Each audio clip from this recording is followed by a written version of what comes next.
शिक्षा विभाग ने सरकारी स्कूलों के सभी शिक्षकों और प्रधानाध्यापकों की हाजिरी ऐप से ऑनलाइन दर्ज कराना अनिवार्य कर दिया है। विभाग का साफ तौर पर निर्देश है कि ऑनलाइन हाजिरी नहीं बनाने वाले शिक्षकों का वेतन भुगतान किसी भी सूरत में नहीं किया जाएगा। ऐसे में सवाल ये उठता है कि ग्रामीण अंचलों में विद्यालय हैं और इस वजह से बहुत सारी दिक्कतें आती हैं, जैसे रास्तों का ठीक न होना, नेटवर्क की दिक्कत होना, और अगर नेटवर्क ठीक नहीं रहेगा तो ऐप पूरी तरह से काम नहीं करेगा तो शिक्षक ऑनलाइन हाजिरी कैसे बना पाएंगे। परिषदीय स्कूलों में कार्यरत शिक्षकों और कर्मचारियों की डिजिटल उपस्थिति 8 जुलाई से लगनी है। इससे पहले ही शिक्षक ने विरोध दर्ज कराना शुरू कर दिया है। शिक्षकों ने एक्स पर बॉयकॉट ऑनलाइन उपस्थिति ट्रेंड करा दिया है। अब तक 2,09,000 ट्वीट हो चुके हैं। शिक्षकों का कहना है कि गांव के कई स्कूलों में जाने के लिए रास्ते तक नहीं है। इसके साथ ही कई स्कूलों तक जाने के लिए साधन तक नहीं है। शिक्षक वैसे तो टाइम पर स्कूल पहुंच जाते हैं, लेकिन कभी क्रॉसिंग बंद हुआ, जाम, रूट डाइवर्जन, कावड़ियों की भीड़, बारिश, आंधी, इन सब वजहों से जब हम कभी लेट हो जाएंगे तो इसमें हमारा क्या दोष होगा, यह लिखकर सभी शिक्षक ट्विटर पे ट्रेंड कर रहे हैं। फिलहाल अटल टीवी की टीम ने आईटी से लटेवा उत्तर प्रदेश के प्रदेश प्रभारी अभिनव सिंह से टेलीफोनिक वार्ता की। उन्होंने क्या कुछ कहा, आप भी सुनिए। अभिनव जी, हमारे चैनल अटल टीवी पे आपका बहुत बहुत स्वागत है।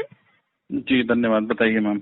हाल ही में एक खबर बहुत ज्यादा चल रही है कि अब जो शिक्षक हैं उनकी ऑनलाइन हाजिरी कर दी गई है। इस चीज से शिक्षक जो है वो काफी ज्यादा नाराज हैं। तो ये पूरा प्रकरण क्या है, क्योंकि अगर स्कूलों की बात करें तो बहुत सारे स्कूल जो हैं वो ग्रामीण क्षेत्र में है, तो कई सारी समस्याएं आती हैं, वक्त पे पहुंचने में ही कई सारी समस्याएं आ जाती हैं, और इस वक्त तो बारिश का मौसम है। तो किस तरह की समस्याएं आती हैं और इस चीज से शिक्षक आखिर इतना ज्यादा क्यों नाराज है?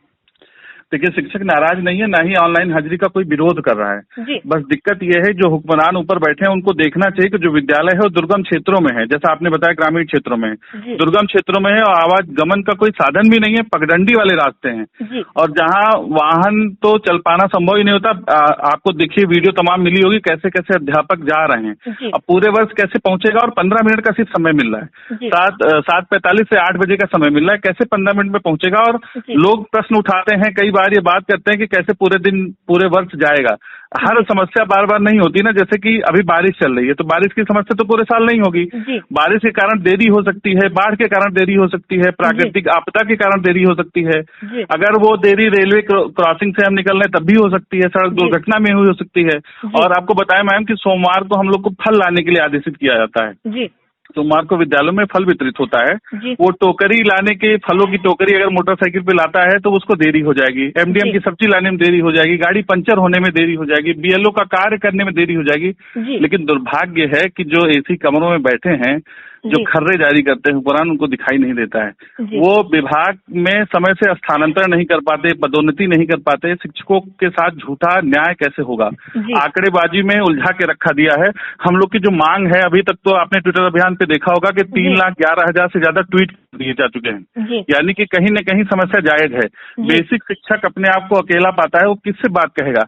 हमारे माननीय शिक्षा मंत्री संदीप सिंह जी हैं, उनसे निवेदन है और हम लोगों ने जो प्लान बनाया है, एक चरणबद्ध तरीके से प्रक्रिया है हम लोग की, कि हम लोग अगर बात नहीं मानी जाती है तो हम लोग काली पट्टी बांधेंगे। फिर माननीय मुख्यमंत्री जो कि सहृदय हैं, अध्यापकों की बात सुनते हैं, उनको हम लोग ज्ञापन देंगे, डीजी साहब के यहाँ निवेदन करेंगे, हम लोग धरना दिया जाएगा। और हमारी बात नहीं सुनी जाती तो माननीय विधायकों, माननीय सदस्य, सांसदों के माध्यम से हम माननीय मुख्यमंत्री जी से निवेदन करना चाहेंगे। अब हमारी मांग जो है हमारी मांग जो है वो 31 EL की है। जैसे जो हमें बेवजह छुट्टियां दी जाती है, छुट्टी दी जाए चाहे ना दी जाए, लेकिन उसकी जगह हमें 31 EL मिलना चाहिए हमें। अब आप समझिए कि हम विद्यालय अगर पहुंच गए और विद्यालय पहुंचने के बाद कोई भी ऐसी दुर्घटना हो गई कि हमें विद्यालय छोड़ना पड़ा, तो उसके लिए कोई हाफ डे लीव की व्यवस्था नहीं, पूरी हमारी लीव जाएगी। और उस समय हम विद्यालय से कैसे निकलेंगे जब हम अटेंडेंस लगा चुके होंगे। तो इसलिए हमें 15 दिन की हाफ डे लीव मिलनी चाहिए, कैशलेस चिकित्सा मिलनी चाहिए। और ये जो हाउस होल्ड सर्वे, शारदा अभियान, डीबीटी, बीएलओ, ये सब जो काम कराया जाता है, ये सब काम बंद होना चाहिए इसकी जगह।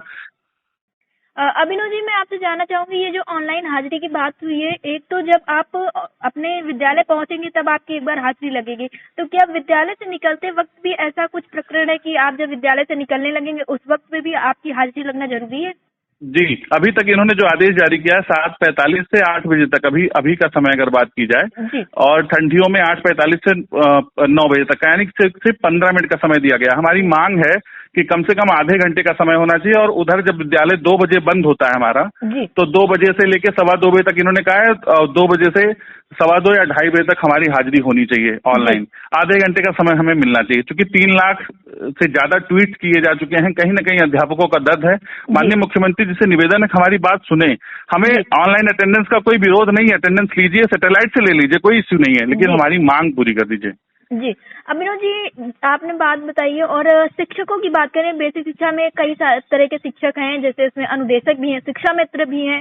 तो आपको नहीं लगता कि पहले सरकार को जो ये शिक्षा मित्र है, अनुदेशक, इनकी जो पहले से समस्याएं हैं, जैसे मानदेय है, इन सारी चीजों का पहले हल करना चाहिए था, उसके बाद ये सारी चीजें नहीं करनी चाहिए थी? अनुदेशकों के लिए तो कई बार आदेश आया कि इनका मानदेय बढ़ने जा रहा है, और हमारे शिक्षक भाइयों के साथ भी यही हुआ कि इनका मानदेय बढ़ना चाहिए। तो हम निवेदन करते सरकार से इनका मानदेय बढ़े, और जो बीएलओ का काम कर ये बीएलओ का काम नहीं होना चाहिए, इनको रोकना चाहिए। जो सर्वे अध्यापकों द्वारा कराए जाते हैं ये बंद होने चाहिए। जो हमारे यहाँ प्राथमिक विद्यालय, उनमें कम से कम 5 अध्यापक तो होने ही चाहिए जो अच्छी तरह से पढ़ाएं, अच्छी तरह से जो इनका एक जो समय जो अवधि है उसके हिसाब से 40 मिनट का जो पीरियड लगता है, घंटा लगता है, उसके हिसाब से पढ़ाना चाहिए। और पूर्व माध्यमिक विद्यालय में बहुत दिक्कतें हैं, कई जगह एक ही अध्यापक पूरा विद्यालय चला रहा है, वहाँ पे विषयानुसार अध्यापकों की भर्ती और विज्ञान मिला के कम से कम 3 अध्यापक होने चाहिए। और ये जो ऑनलाइन हाजिरी का पूरा जो घमंजा रचा गया है, जो टैबलेट इन्होंने दिए हैं, आप ये समझिए कहीं तो नेटवर्क नहीं है, और जहाँ नेटवर्क है वहाँ टैबलेट हैंग हो जा रहे। बताइए हमें अटेंडेंस कैसे देंगे? जी, आपने बात कही टैबलेट की और व्यवस्थाओं की, तो इसी से मेरा एक सवाल है कि अगर हम बात करें ग्रामीण क्षेत्रों के विद्यालयों की, तो कहीं ना कहीं कोशिशें की जा रही हैं, लेकिन अब भी उतनी सारी व्यवस्थाएं नहीं है। तो आपको नहीं लगता पहले सरकार को विद्यालय के इंफ्रास्ट्रक्चर पे, उस एरिया के इंफ्रास्ट्रक्चर पे, इन सब चीजों पे काम करना चाहिए था? जब सारी चीजें अच्छे से हो जाते उसके बाद ये ऑनलाइन का प्रकरण लगा सकते थे, क्योंकि तब कोई समस्या भी नहीं होती इतना शिक्षकों को। नहीं, सुधार तो हुआ है, माननीय योगी जी ने सुधार किया है, कायाकल्प के तहत विद्यालयों का कायाकल्प किया जा चुका है, पहले से बहुत बेहतर स्थिति में है। लेकिन जहाँ नेटवर्क की बात है वहाँ कैसे नेटवर्क आ पाएगा, या जहाँ डूब क्षेत्र में विद्यालय हैं, जहाँ गड्ढे में विद्यालय, आप देखी होंगी वीडियो में तमाम ऐसे अध्यापक जो नाव से विद्यालय जा रहे हैं और सीधे नाव विद्यालय तक जा रही है, पूरा विद्यालय डूबा हुआ है, 5 फीट पानी भरा हुआ है। तो ऐसे में माननीय योगी जी से निवेदन है कुछ ना कुछ व्यवस्था करे वो, चूंकि हमारे मुखिया हैं वो, और माननीय शिक्षा मंत्री जी हमारे संदीप सिंह जी से निवेदन है कि वो अपनी बात करें, नहीं तो हम लोग उनकी विधानसभा आएंगे अतरौली, और आपको बताएं कि अलीगढ़ के लोग भी एकदम पूरा जोश में हैं। उन्होंने कहा है कि हम माननीय शिक्षा मंत्री से बात करेंगे। अतरौली विधानसभा के साथ साथ उनके आसपास जो 4 विधानसभाएं और हैं उस जनपद की, अलीगढ़ लोकसभा की, वो भी लोग तैयार हैं कि हम माननीय शिक्षा मंत्री से बात करेंगे। चूंकि हमारे मुखिया हैं, हम उनके अधीनस्थ कर्मचारी हैं, तो हमारी बात कहीं न कहीं सुनी जाएगी। जी, अभिनव जी, अटल टीवी से जुड़ने के लिए बहुत बहुत धन्यवाद। Thank you ma'am, thank you.